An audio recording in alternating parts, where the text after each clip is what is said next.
One careless comment. Sometimes that's all it takes to send even the most beloved Hollywood couple into a tailspin. Ryan Reynolds and Blake Lively, famous for their quick-witted banter and picture-perfect relationship, have found themselves in the crosshairs of the media after a single, seemingly playful joke on Saturday Night Live.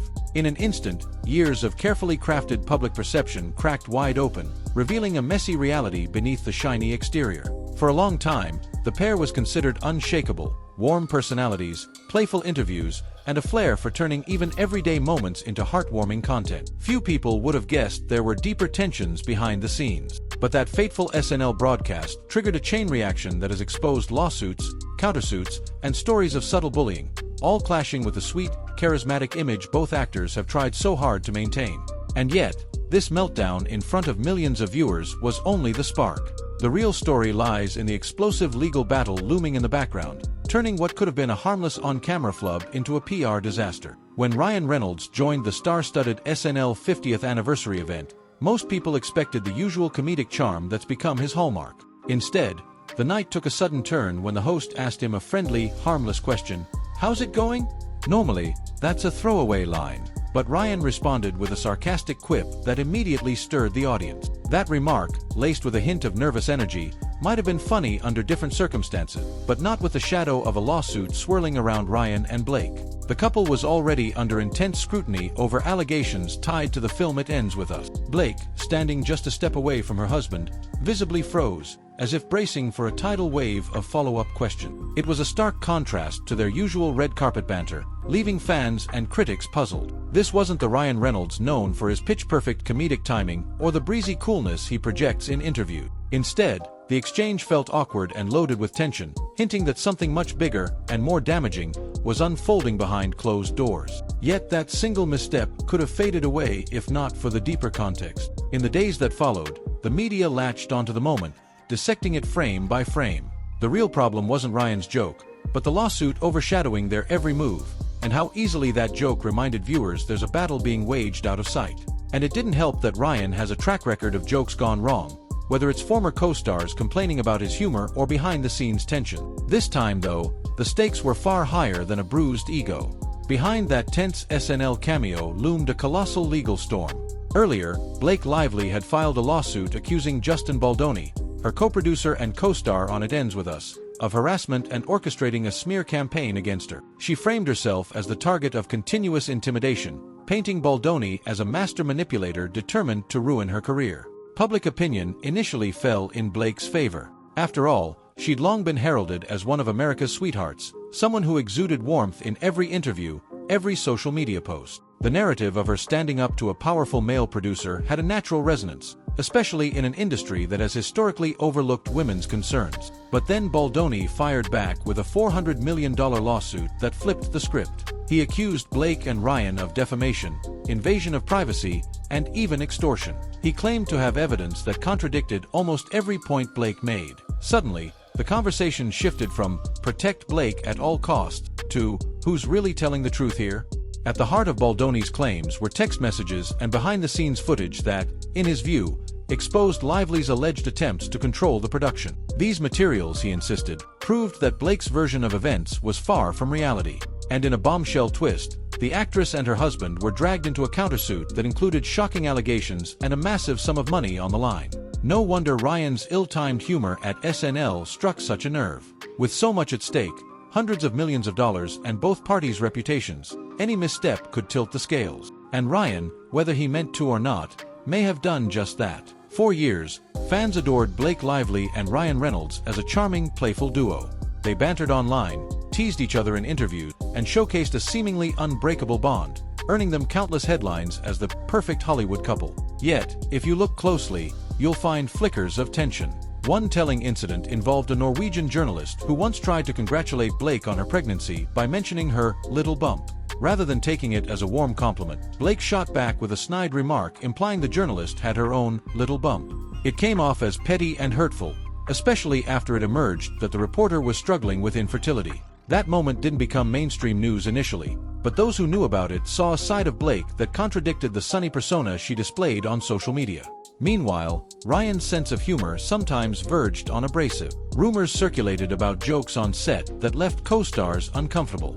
T.J. Miller, his Deadpool castmate, once spoke out about how Ryan's antics felt like a personal attack rather than friendly teasing. It was brushed off by some fans as just Ryan's comedic style. But when you put these anecdotes together, they paint a picture of a couple whose friendly teasing might often cross into less than friendly territory. So, while the pair maintained a near-flawless image online, these glimpses began to chip away at the facade. Maybe their brand of humor wasn't as harmless as it seemed. Maybe there was a sharper edge behind the curated Instagram photos. All of it quietly foreshadowed the high-stakes drama that would later burst into public view.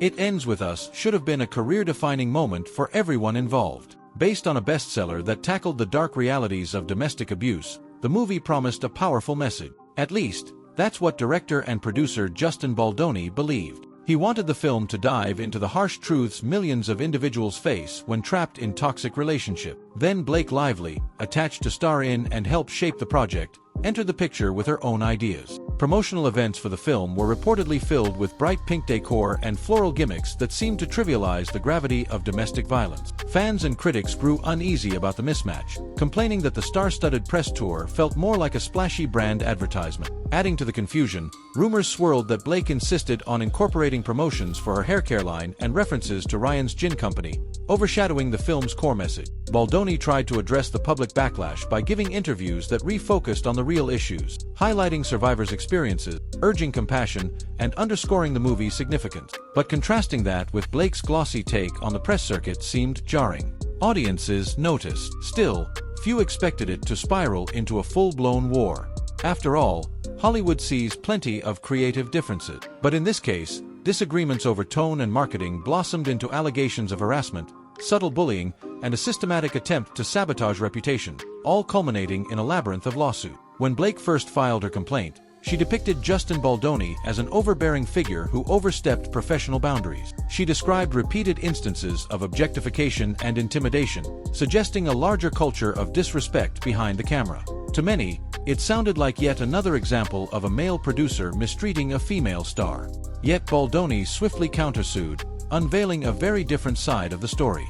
He alleged that Blake and Ryan had weaponized their fame to manipulate narratives. He pointed to unreleased footage, text messages, and detailed timelines that portrayed Blake as controlling and combative, often insisting on changes that conflicted with the movie's core message. On top of that, he claimed she orchestrated an online smear campaign, backed by a digital army of PR experts, to discredit him. In a surprising twist, Baldoni's lawsuit featured receipts that he said proved certain social media attacks on him were carefully planned. The aim, according to his side, was to shift blame onto him if the film stumbled at the box office or faced fan backlash. For a while, mainstream media mainly championed Blake's allegation. The New York Times ran a piece framing her as a courageous whistleblower, shining light on alleged misconduct in Hollywood. But Baldoni wasn't about to back down.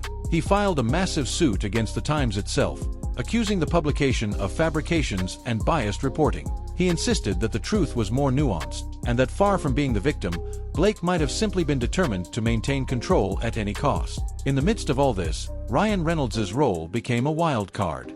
His presence on paper might have bolstered Blake's credibility. He's immensely popular and known for championing worthy causes. But while Blake was trying to frame her battle as a fight for justice, Ryan's sarcastic brand of humor kept popping up at the worst moments. Case in point, that SNL debacle. If Ryan had stuck to safe, neutral banter, maybe public focus would have remained on Blake's allegation. Instead, his oddly defensive comment practically waved a red flag, inviting viewers to question what he was hiding or joking about. In trying to downplay the seriousness of their legal troubles, he only made them more obvious. The fallout on social media was intense. Critics accused Blake of hiding behind her husband's jokes, while others blasted Ryan for trivializing an issue as grave as harassment. Fans who had once admired them started re-examining old interviews, old quips, and old controversies, seeing them in a harsher light.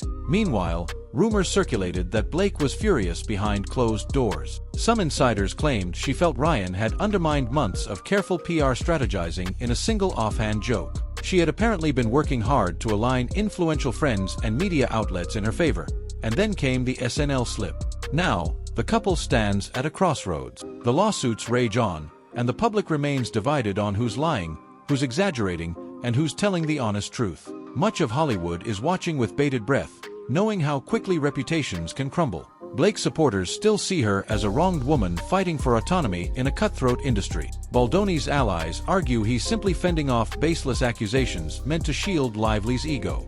One thing is certain, the legal battle and the SNL incident have shattered the illusion of a fairy tale couple who always handle drama with a playful wink and a ready joke. Sometimes, even the most glittering facades hide tension that no quip or charming Instagram post can fix. What remains to be seen is how the chips will fall once these lawsuits wind through the courts. Will more shocking evidence emerge, solidifying one side's claims over the other?